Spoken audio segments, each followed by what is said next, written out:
Hello दोस्तों, आप देख रहे हैं डी कोड इंडियन।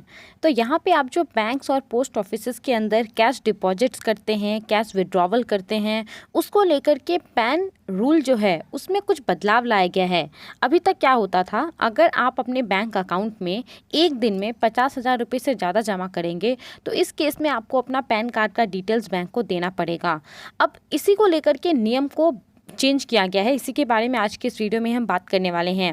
बेसिकली यहाँ पे जो central board of direct taxes है CBDT, उन्होंने इनकम टैक्स रूल्स 1962 के अंतर्गत एक अमेंडमेंट लाया है और इस अमेंडमेंट के जरिए और भी कुछ ट्रांजेक्शन्स को ऐड कर दिए गए हैं। जिस ट्रांजेक्शन्स में एक पर्टिकुलर व्यक्ति के पास पैन कार्ड होना चाहिए और उसको पैन कार्ड का डिटेल्स देना पड़ता है। सबसे पहला कंडीशन क्या है? सबसे पहला कंडीशन के अनुसार अगर आप अपने एक बैंक अकाउंट में या फिर आपका एक से ज़्यादा बैंक अकाउंट है, उसमें आप किसी एक फाइनेंशियल ईयर में 20 लाख रुपए से ज़्यादा जमा करते हैं तो इस केस में आपको अपने पैन कार्ड का डिटेल्स या फिर आधार कार्ड का डिटेल्स देना पड़ेगा। इसके अलावा ये जो थ्रेशोल्ड है 20 लाख का, ये एग्रीगेट ऑफ ऑल डिपॉजिट्स है, यानी कि एक साल के अंदर कभी आपने 1 लाख रुपए जमा किए, कभी 2 लाख रुपए जमा किए, तो इन सबको मिला करके साल के अंत तक 20 लाख रुपए से ज़्यादा होना चाहिए, तभी ये नियम लागू होगा। इसके अलावा जो कोऑपरेटिव बैंक्स होते हैं वहाँ पे भी ये जो रिक्वायरमेंट है डिपॉजिट्स और विड्रॉवल्स को लेकर के ये लागू होगा।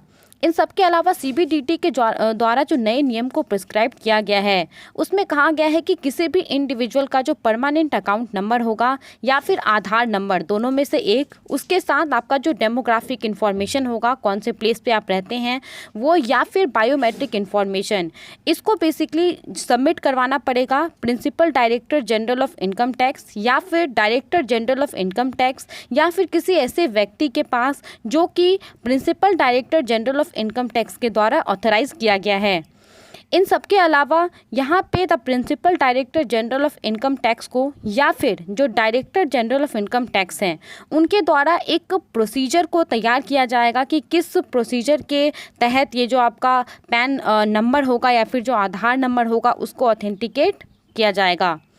इन सब के अलावा मान लीजिए कि आपके पास अभी पैन कार्ड नहीं है और आपका जो ट्रांजैक्शन है वो एक साल में 20 लाख रुपए से ज़्यादा का होने वाला है, तो जब ये ज़्यादा हो जाएगा, मान लीजिए कि साल के अंत तक आपने 16 लाख रुपए जमा कर दिए हैं और आपको अभी 5 लाख रुपए जमा करने हैं, साल का अंत आने वाला है, तो इस केस में जब आप ये लिमिट क्रॉस करेंगे तो उसके 7 दिन पहले तक आपने पैन कार्ड के लिए अप्लाई कर दिया हो, ऐसा यहाँ पे मैंडेटरी कर दिया गया है।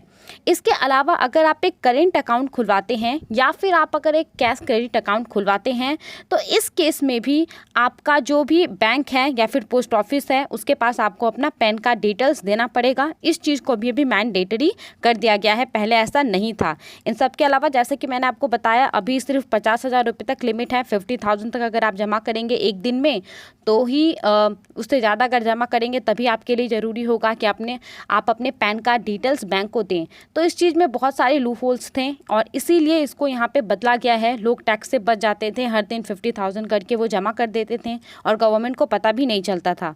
तो इसी चीज़ को लेकर के इस नए नियम को लाया गया है। आप इसके बारे में क्या सोचते हैं? हमें अपना ओपिनियन ज़रूर बताएं।